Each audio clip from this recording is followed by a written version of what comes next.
too. Thank you so much. Yeah. Up next, I would like to invite Alexis to the microphone. All right, Alexis.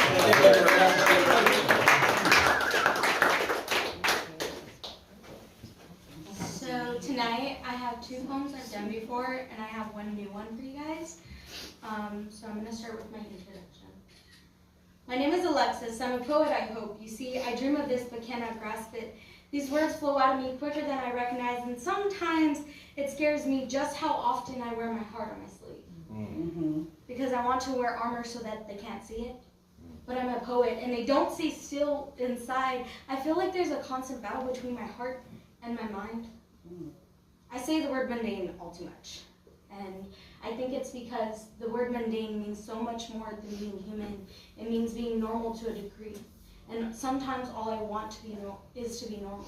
But then again, how tragic would it be to lose this gift? You see, I take emotions and turn them into art that's as imperfect as I am. My name is Alexis, and poetry isn't my only art, but it's the first love that whispers in my soul, offering a place to belong. All right.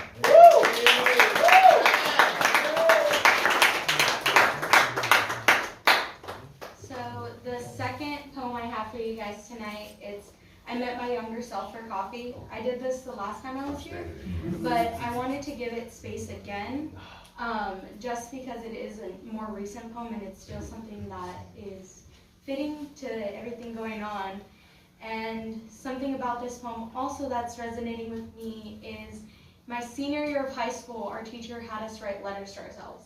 I got mine back in July, but barely decided to open it this week. So I wanted to kind of give this poem space again for that reason. I met my younger self for coffee. I arrived a couple minutes late and she said sorry as she followed 10 minutes behind.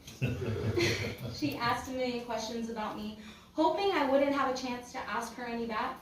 It seemed like a perfect opportunity to give her the answers and clarity she needed. She asked to start if grief got simple. Did the aching heart ever go away? I replied no and then reassured her it's okay. That grief became something beautiful in its own tragic way. She asked if everything went according to plan. I laughed. Darling, you don't even know what your plan is.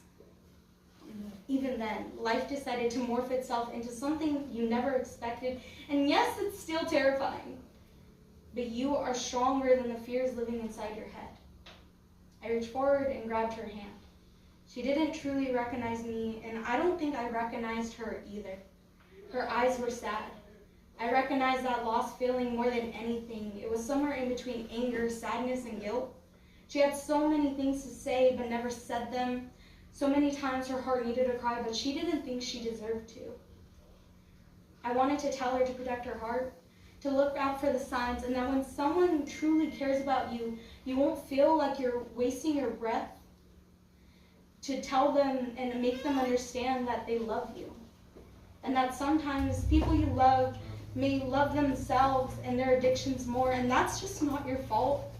I didn't. Instead, I simply told her life gets harder, but you get stronger. I guess that's part of growing up.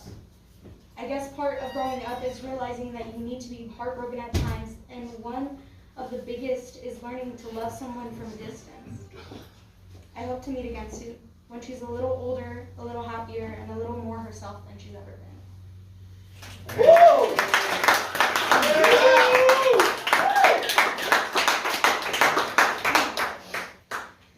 And the last poem I have for you guys tonight, I wrote earlier this week. I seen a post and it said, you are allowed to grieve somebody when they're still alive. So I kind of wrote a poem based off of that. So it's a little melodramatic, but sometimes that's the emotion you have to allow yourself to feel.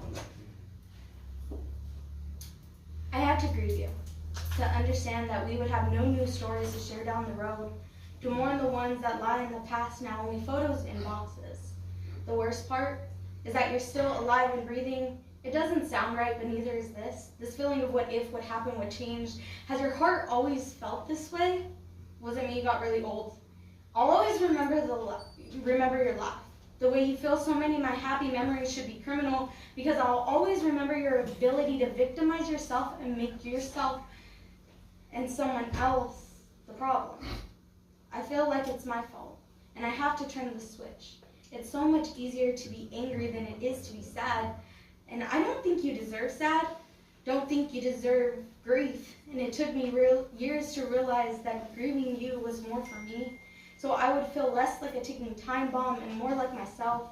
Funerals have music that's almost as dramatic as poetry. The playlist changed. It went from I hope you're miserable to I hope you're happy, and I don't think I believe either scenario. I want to be bitter as the taste you left in my mouth. I want to stop grieving a person that is living. I want you to start living for yourself. Oh,